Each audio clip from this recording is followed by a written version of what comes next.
I'm Tim DeRoche. I'm the author of The Ballad of Huck Miguel. I'm Daniel Gonzalez. I'm the illustrator.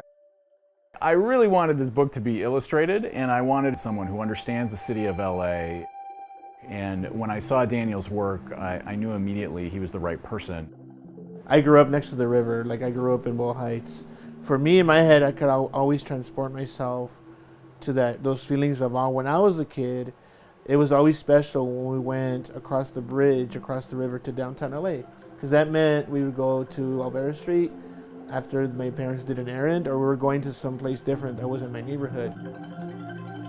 For me, it was just an incredibly fun experience to try and inhabit that voice and try to get into Huck's head and to see Los Angeles from the point of view of this naive kid from backwoods Missouri.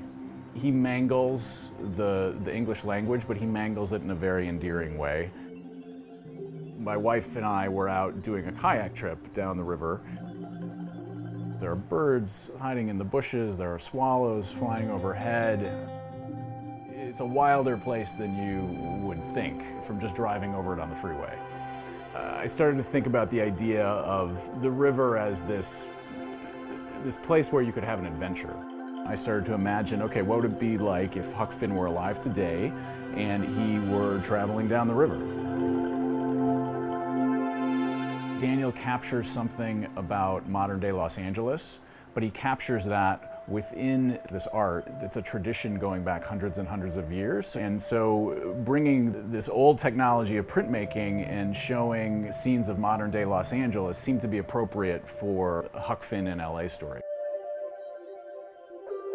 And Miguel ended up becoming kind of a composite of many people that I've known. In the novel, he's working in a stable, working with horses. It was really easy for me to help him shape that character because that's the background. A lot of my family is in farming and they raised horses, and I have uncles that they would do rodeos, would do charreadas, and I was exposed to that as a kid, and I remember that, and I know the language that they would use.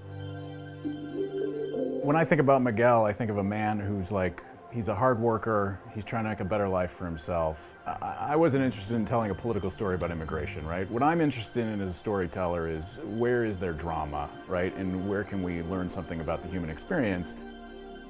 Huck is coming out to LA from the Midwest, like I did. He's at the mercy of his father, who is not a man that's at peace with himself. Huck's resilience in the face of that is really something that drew me to him as a character. Miguel is teaching Huck about what it means to be a true friend. He's a father figure to Huck. Their friendship is really the core of the emotional story.